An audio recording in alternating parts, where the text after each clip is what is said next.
Buenas tardes. ¿Cómo le va? Buenos días. Saber sobre temas económicos, el tema ley tributaria aprobada. Y nos acompañan el señor doctor Andrés Arbuja, el cabecero, miembro del Foro de Economía y Finanzas, y el doctor Jaime Gallegos, miembro del Foro de Economía Alternativa y heterodoxa, ¿no? Los dos son miembros de foros. Y les suplico, pues, la utilización de un lenguaje muy sencillito, al margen del foro, para que nos entendamos todos perfectamente bien, ¿no? Pero aquí tengo, a ver, un par de titulares de la prensa. Primera página del Comercio: usuarios de plataformas digitales pagarán IVA. El cobro del tributo se aplicará 180 días después de que se vigore la ley de simplicidad tributaria.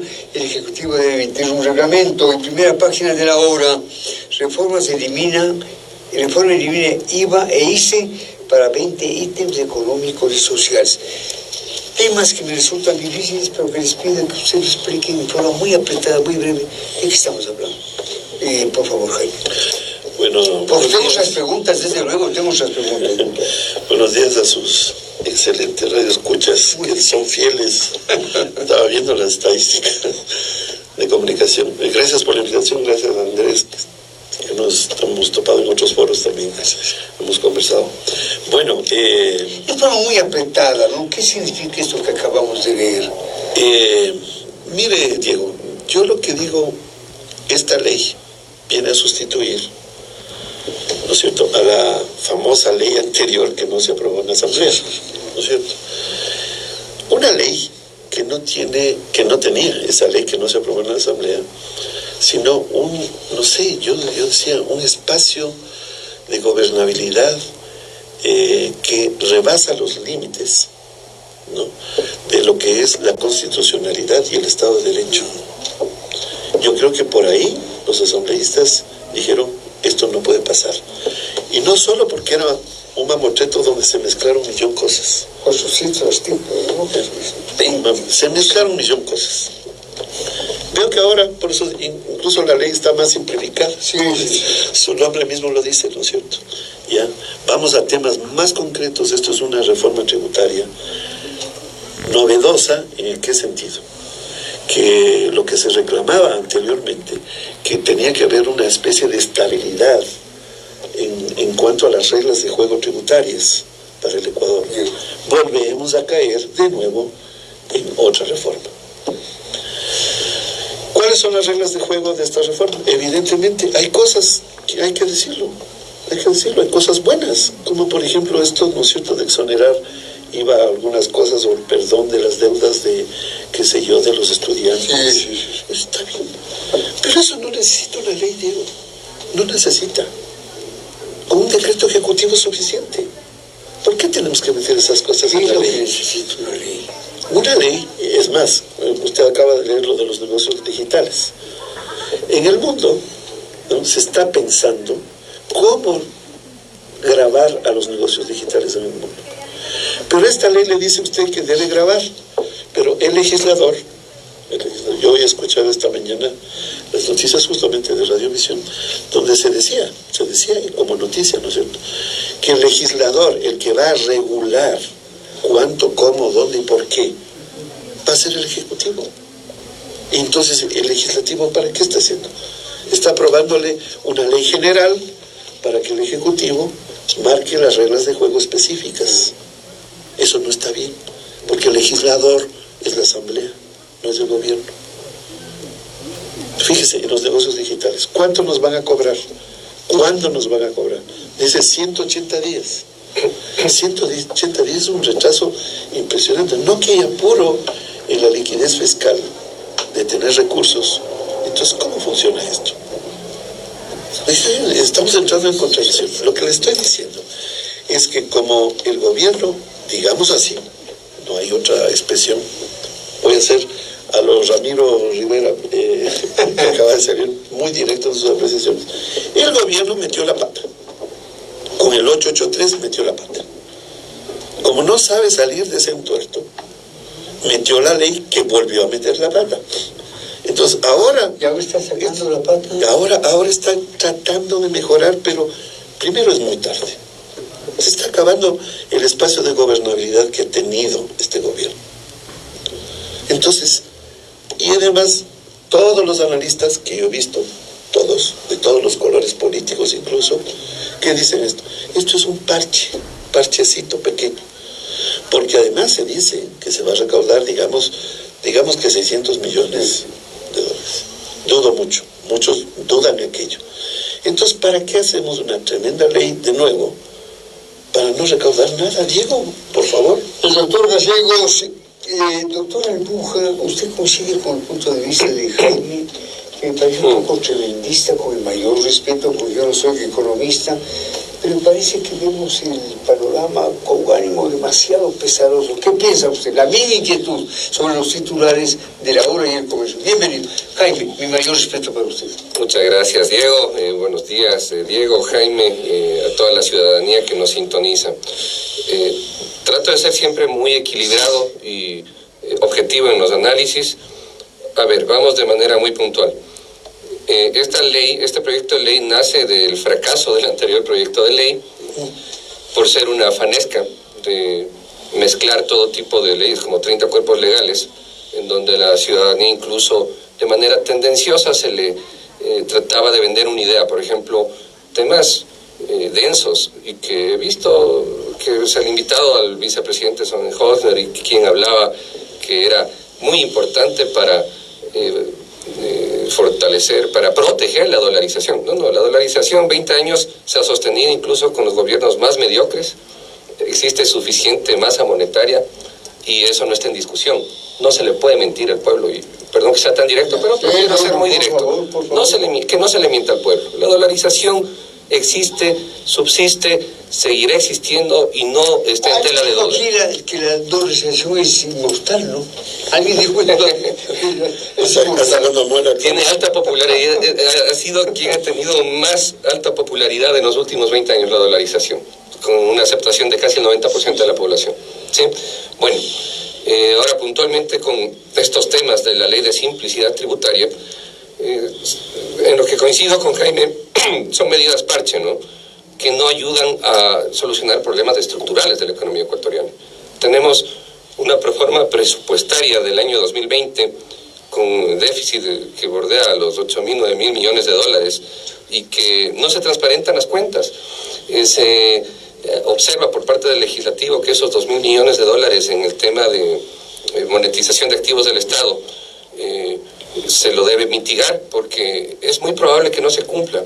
Estamos próximos ya a un año electoral y ahí siempre existe inquietud por parte de los inversionistas. Entonces, esto dificulta el hecho de que se llegue a monetizar los activos del Estado. Y ojo, no es que la monetización va a salvar, no, más bien es producto de la inoperancia de los gobernantes de turno.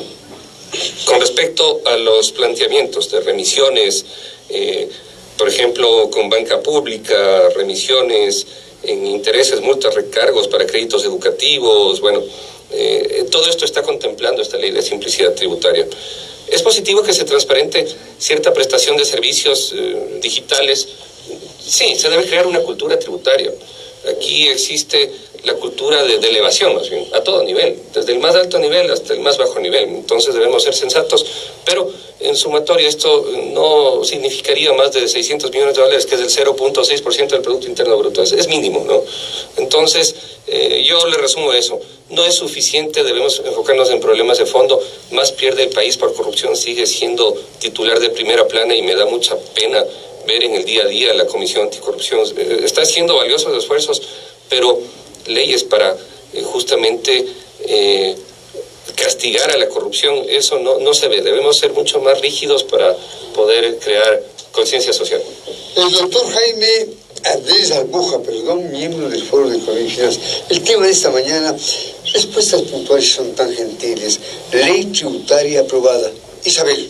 A inicios de esta semana, la Asamblea votó a favor de la ley tributaria enviada por el Ejecutivo con carácter urgente.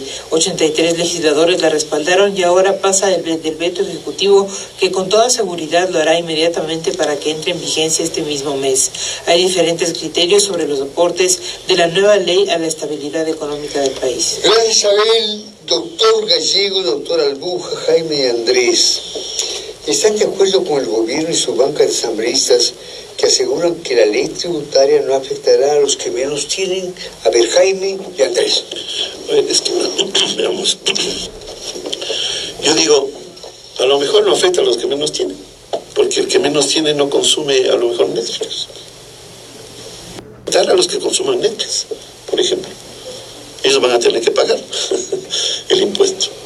Entonces, no se trata, perdón Diego la discusión, pero el problema de fondo que estamos tratando es si la ley va a sanear primero las finanzas públicas. Y la respuesta, como dice Andrés, es no. Con esa recaudación mínima no cubre el tremendo déficit fiscal de la proforma 2020. No hay medidas alternativas reales. Y hay dos. Un gran ajuste que no se lo ha hecho. Para muchos, para mí. Se lo intentó al menos, se lo intentó al menos. No, es que ya vio la respuesta. Pero el ajuste que se trata de hacer, ¿cómo se lo hace? Pues, si usted me dice que yo le voy a subir la gasolina de golpe, ¿cómo no va a esperar que exista una reacción popular? Cuando muchos dijeron, esto puede ser paulatino, y verá que todo el mundo acepta. Si es una cuestión de inteligencia emocional con la gente que vive en este país, no existe esa consideración. No existe aquello. Entonces, por eso digo, se mete la pata. Entonces, para tapar ese hueco, otro y otro fracaso tras fracaso. No se cubre el déficit fiscal con esta ley. Uno. Dos, usted dice, Diego, y llamo al debate público, ¿con esto se promueve realmente el crecimiento económico, la distribución del ingreso? ¿Con esta ley? No. Porque ya tenemos la ley anterior, la ley famosa de fomento productivo. Quiero que me diga el gobierno, quiero que me diga el ministro de Finanzas, que nos diga a los ecuatorianos, ¿qué logros ha tenido desde que se aplicó la ley de fomento productivo? ¿Han llegado las inversiones extranjeras? ¿Se ha dinamizado la economía? No. Más al contrario. Quiero poner este ejemplo Sí, por favor. a favor del tiempo, porque tenemos que utilizarlo así muy eficientemente. Yo soy un banquero. Yo gané en el 2010 $80 millones. No quiero dar nombres. En el 2011, 80 millones. Vamos, 2019, ¿no? 2019. Yo soy un banquero. Ya. ¿Ya? En 10 años he ganado 800 millones. ¿Eso va a parar? ¿A manos de quién? Al patrimonio del banco. ¿Quiénes son los dueños del patrimonio del banco? Muy pocas personas. Entonces hay una riqueza, solo estoy hablando de la banca, una riqueza de 800 millones en 10 años. ¿Ellos han invertido en el Ecuador? ¿O qué ha pasado? Ha salido el dinero del país. Si eso le pasa al sector bancario, que son los más, muy popular, los más pilas en manejar el dinero del Ecuador, imagínense las grandes empresas.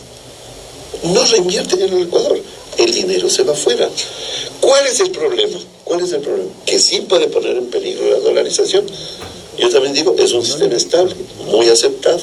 Tenemos que reforzar la dolarización. ¿Cómo? Evitando la salida de divisas. Y usted tiene ahí una medida que puede matar 2 pájaros de un tiro. Usted grave impuestos a cosas que los ecuatorianos no consumimos, la mayoría no consumimos, y que se importan, y que puedo poner techos OMC, aranceles OMC, y recaudo más o menos unos 1.000 millones. ¿Por qué no se lo hace? ¿Por qué no se lo hace? Mire, con eso arreglo la fuga de capital. Que no se lo haga, ¿no? Porque también las economías están economistas. No, Diego, no es una cuestión de técnica, es una cuestión de economía política. Aquí hay intereses de grupos importadores. No lo digo yo, lo han dicho muchos analistas que están gobernando este país ahora. Entonces no quieren ser tocados. Los grandes grupos no quieren ser tocados. Esto podría tener otra perspectiva. Estoy poniendo el ejemplo de un grupo. Imagínense el resto de grupos. ¿Por qué no tocamos arriba? Lo he dicho en este espacio, lo he dicho en otros foros. ¿Por qué no tocamos arriba? Como que no hay cómo tocar, son intocables las personas más ricas de este país, que es el 5% más rico del país, más o menos tiene el 35% de la riqueza de este país. ¿Por qué no tocamos ahí, Diego? Pregunte eso a la gente. ¿Por qué tenemos que estar, ¿no?, poniendo estos parches que no solucionan el problema? Muy bien, le había permiso. Gracias, Jaime. Andrés, la ley tributaria. Voy a ser muy directo, muy franco, como siempre. Aquí no se trata de crear luchas de clases, sino de ser sensatos. Existen abusos de cualquier grupo de interés, y eso se lo ha demostrado. Cuando en el correísmo, por ejemplo, se empezaron a poner cupos, límites a las importaciones para salvaguardar la balanza comercial, es decir, que no tengamos déficit de balanza comercial para que nuestras importaciones sean mayores, nuestras exportaciones sean. Déficit también fiscal por no transparentar las finanzas públicas, donde, por ejemplo, en masa salarial hay puestos innecesarios sobre los $5,000. Ahí se puede optimizar también y con ejemplo empezar a sanear las cuentas públicas. Y lo que menciona Jaime, pues los grupos de poder, sean políticos, sean económicos, pueden causar daño, y lo vimos, por ejemplo, a carta abierta. El ex gobierno tenía un fuerte grupo económico institucionalizada de hacer contrabando, y eso sigue existiendo. Sigue existiendo. Lastimosamente no se corrigen esos horrores, ni siquiera errores, y debemos transparentar la economía. Hay que, como en todo, hay empresarios, hay gente buena, hay servidores públicos buenos, no tan buenos. Aquí se trata de trabajar con honradez en todo rango, ¿no? Malo por ser pobre es malo, no. Tenemos personas buenas y malas en cualquier lado. Puntualizando, ¿de qué nos sirve esta ley si es que fomenta un mal comportamiento en lo no tributario? No podrán ser incluidas en el reporte crediticio ex central de riesgos los créditos que mantengan personas naturales o jurídicas en el sistema financiero público y privado que se encuentren vencidas a la fecha de vigencia de la ley y cuyos valores vencidos sean cancelados dentro de los siguientes 120 días. Tampoco serán incluidas en el reporte crediticio aquellas operaciones crediticias que se hubieran encontrado vencidas o en mora hasta 24 meses antes de que la ley entre en rigor. Es premiar un mal comportamiento. Está esperando nuevas leyes que les exonere de responsabilidades, que les borre un mal comportamiento, un historial, y eso no es ético. Incluso yo tacho a esta ley de antiética. Qué bueno que ahora no se topan temas como en la anterior ley, proyecto de ley estaba previsto de la supuesta autonomía del Banco Central. Aquí voy a ser también muy puntual. La autonomía del Banco Central per se no es que sea ni buena ni mala, sino que los objetivos que están atrás son los que hay que analizar.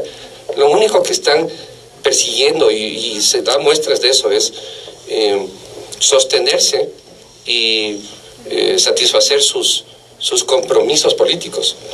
Con el Banco Central, aquí voy a ser muy puntual, y con la Junta Monetaria y Financiera, no se delimita, por ejemplo, temas de conflictos de intereses, que personas que hayan sido parte de grupos financieros, por ética, no pueden estar poniendo las reglas de juego. Y eso, claro, en la anterior ley estaba previsto, era como el método sándwich, meter todo lo bueno, lo malo, para aprobar todo en combo, ¿no? Qué bueno que no se dio, pero ahora tampoco se lo topa en este proyecto de ley. Pero hay cosas que son antiéticas y que no se puede dejar pasar. El tema de esta mañana, la ley tributaria aprobada. Jaime, otros asambleístas consideran que la ley tendrá impacto directo sobre los ciudadanos. ¿Lo ve usted de esta manera? Claro, vamos, digamos así, la clase media, que consuma muchas, digamos, por ejemplo, en lo digital que usted mencionaba, ¿no es cierto?, va a tener que pagar más. El riesgo de que a veces, ¿no?, digamos así, una persona de menos ingresos que quiera tener su DirecTV, que es de cable, ya no lo va a poder hacer. Entonces, también no se ha hecho bien el estudio de cuánto pueden la gente retirarse con el impuesto que hay. Se puede hacer econometría con relación a eso, ¿no es cierto? Se va a retirar y vamos a tener una recaudación incluso menor de la que esperamos. Entonces hay que tener cuidado con eso. Yo lo que le voy a decir, Diego, estas medidas no solucionan el problema fiscal, no solucionan el problema incluso del apoyo a la empresa privada para que exista crecimiento económico, que es el deseo del gobierno, ¿ya? Poner énfasis en la inversión privada. Para mí, la tesis que estamos manejando es la hipótesis fundamental, un poco lo que le decía Andrés también, es esta monetización que en el fondo es vender el patrimonio de los ecuatorianos para salvar, digamos así, este déficit fiscal. Pero perdón, una cosita.